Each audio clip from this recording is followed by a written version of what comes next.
All right, let's dive into something you might not see coming.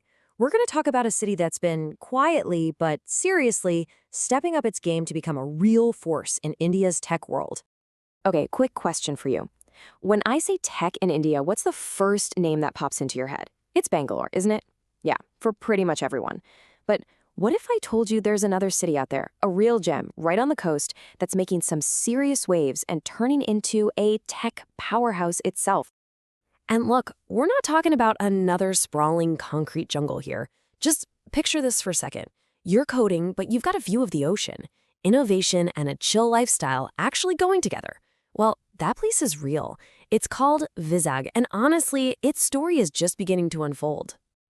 So, to really get why Vizag's rise is such a big deal, we kind of have to zoom out and look at how things have always been done. For decades, right, the tech scene in India was all about a few big-name cities. All the action was concentrated in just a handful of major metros.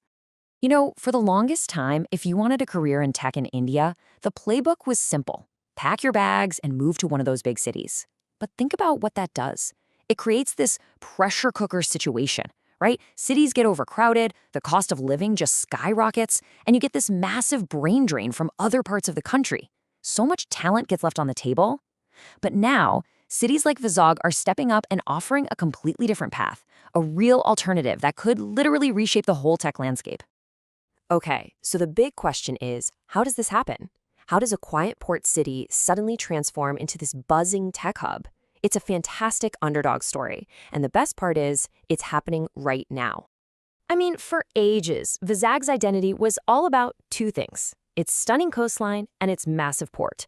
It was beautiful, it was strategically important, for sure, but a tech destination? Nah, not really on the radar. But that's the old version of the story, the postcard from the past. Today, Vizag is just humming with this startup energy. You've got co-working spaces opening up right near the beach. There's this feeling in the air. You can almost touch it. A real sense of momentum. So what lit the fuse? What was the spark for this incredible change? It's what you'd call a technological awakening, for real. And this wasn't some top-down thing where one giant company just moved in and changed everything. No, this was a grassroots movement. It was a perfect storm, really. You had government initiatives pushing this idea of a fintech valley. They built these high-speed data centers, and then boom, you had this wave of local entrepreneurs jumping in, building amazing things for everything from blockchain for the port to using AI and fish farming. It's all organic, built from the ground up.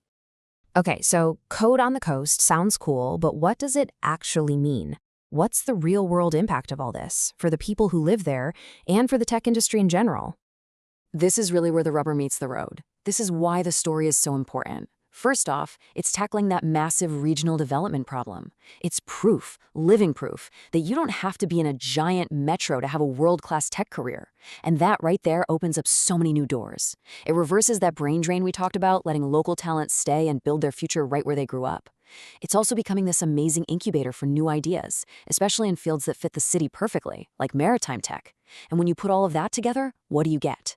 You're literally redefining India's tech landscape, making it more spread out, stronger, and way more diverse. And here's the thing. This transformation, it is far from over. Honestly, it really feels like it's just the beginning. So, what's next? What's on the horizon for this coastal tech hub? All right, if there's one thing to take away from all this, it's this. Vizag's story is so much bigger than just one city's success. It's basically a blueprint.